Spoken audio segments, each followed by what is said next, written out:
Welcome to Saha TV viewers. Today we have Dr. Sodhi in our studio. The reason we started Saha TV, as we all know, we just want to spread diseaseless human beings, and Sodhi also has a similar interest and gracefully accepted to be with us. And I'd like to welcome Dr. Sodhi in our studio. Welcome, Thank sir. you. Nice meeting you, sir.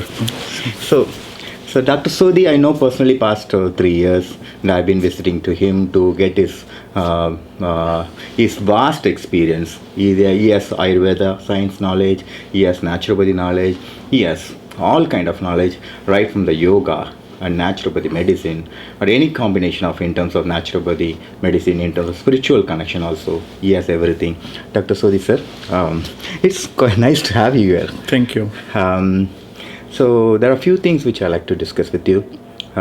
First thing is what is a passion? I'm seeing you have so much passion in this field, and there are people like us. I'm in the IT industry. Of course, I do promote by writing and speaking whatever I can, but you are into full time and you are doing it with that utter passion. I've been seeing you for a while. What is the reason behind it?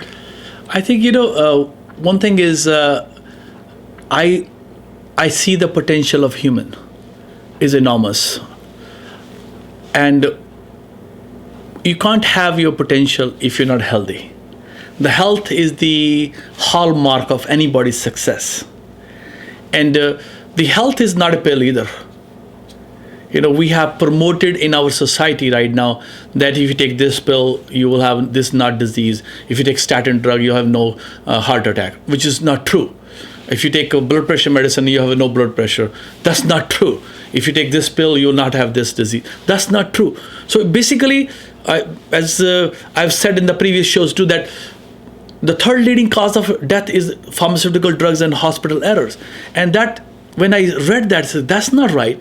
We need to not promote the disease. We need to promote the swasthavrita, which is the Ayurvedic concept of the circle of health. So I said, we need to have a disease-free society. We should not be creating hospitals, but we should be creating disease-free circles. We should be creating yoga centers. We should be creating meditation center. We should be creating where we teach people how to eat, where we teach people how to stay healthy on top of their health. And again, by the end of that, we all be recyclable. We are going to go to another life, which is our concept of Ayurvedic medicine, a Vedic concept, basically. We believe in reincarnation, and we all die. Nobody, I don't think you have seen anybody living forever here. Neither I'm going to live, neither you're going to live. But we have a certain time period, and that we have a purpose. And Ayurvedic medicine said it very nicely. It says that dharma, artha, kama, moksha na. We all are enlightened to moksha.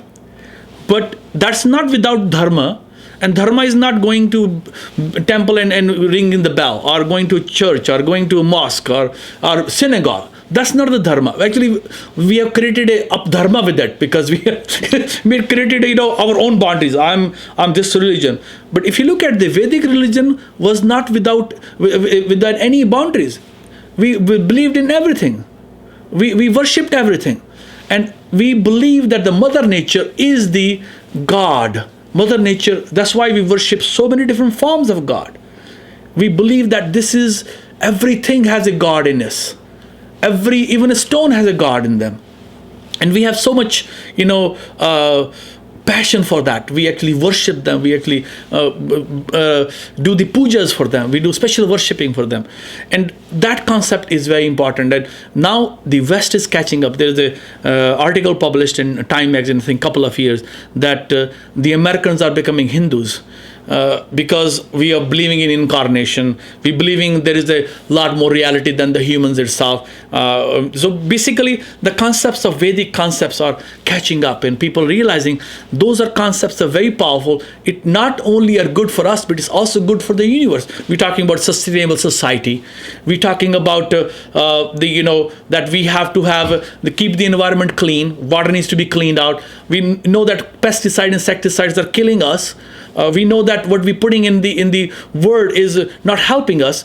We need to go to the Mother Nature's law, and that's what the Ayurvedic medicine has talked about for centuries. Nice, sir. Actually, so this is very nice way of expressing your feeling. So in terms of Saha TV, actually we started a year ago with the mission of spreading the science of body and mind and emotion. Personally, past out of 13 years, 9 years to begin with, I did only yoga. I did lot of research on yoga, the science in our ancient Indian system. But after some time, I realized the importance of body. Many of our viewers and my fans also, they always ask, why are you insisting body nowadays so much? But I realized body is the core for everything. A person can live in a spiritual life or family life, anything they do, the body is very important. But in terms of the Ayurvedic science and natural body, what you wish So the to- body, our body is a vehicle to attain that atonement or that moksha, the enlightenment. If you don't have this body, there's no enlightenment. Yeah. Okay, so but to achieve that one, again, simple thing. You live with dharma, artha, kama, moksha. We need to have dharma. Dharma is not, again, you believe in water, you believe in fish, you believe in trees, helping that process. That's the dharma. Harmony is the dharma.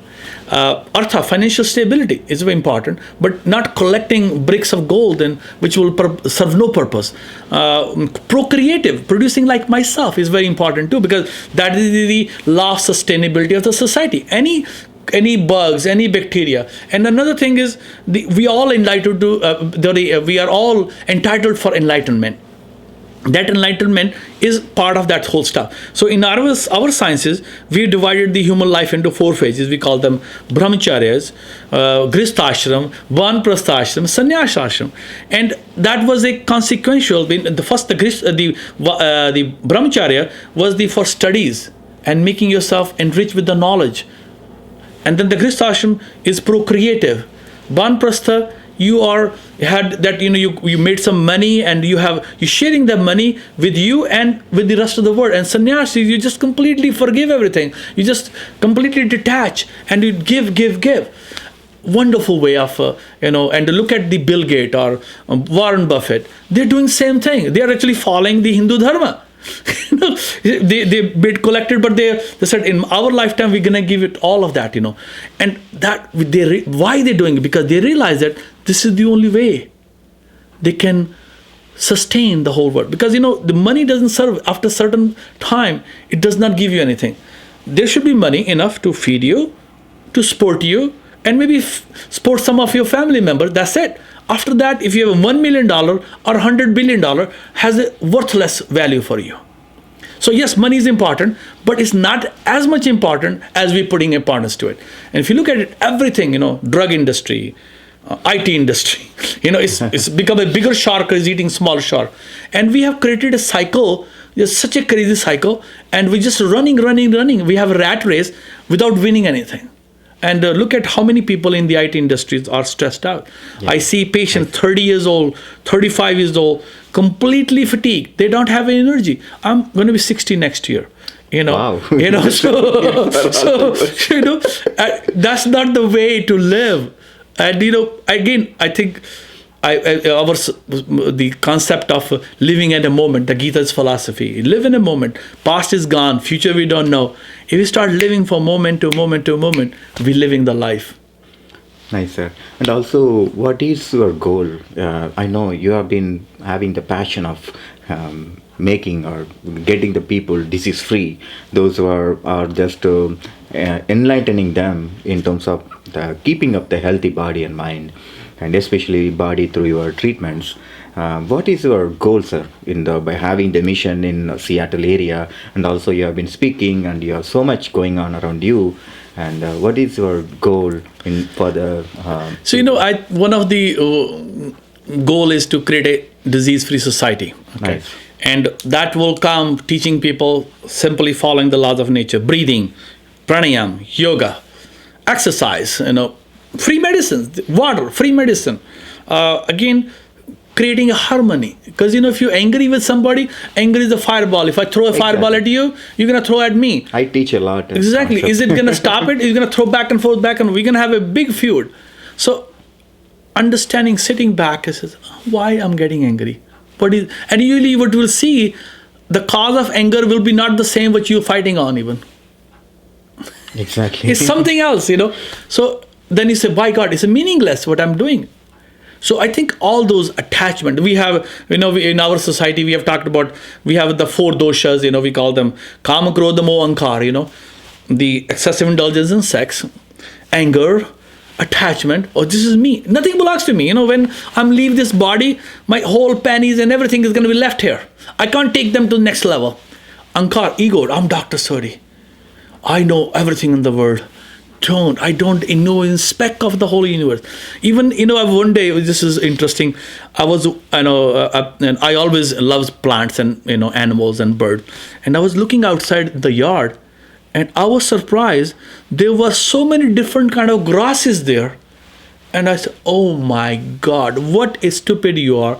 You never even looked at their different kind of grasses. And when I saw that, I said, God, do I know anything? I don't know anything. And that's why I think the Vedic scripture said, be a drashta, be a witness. You observe and you take in. You observe, you take it in. And most of us, we stuck in our ahankar, in our ego, that we don't observe. We put blinders on, we put glasses on. I put red and everything is red. If you put green, everything is green. Because I'm the one looking through the lens. We forget the lens of the real lens of the God. The universe lens. That's very when nice. we through that, we actually go heart to heart. When we do namaste, what are we doing? Close to the heart. And I'm saying, I'm liking the God in you. I'm bowing in front of you with the God in you. And that is the wonderful way. But we say namaste without understanding the meaning of it. Very nice, sir. And also, recently I keep getting questions from my followers and viewers, and they try to make sure that there is a shift. Everybody is like so much glossy or something attracted towards the conventional medicine is not coming towards to them. Like they get attracted towards. Okay, I have an headache. Let me take a tablet. Quick. Everybody wants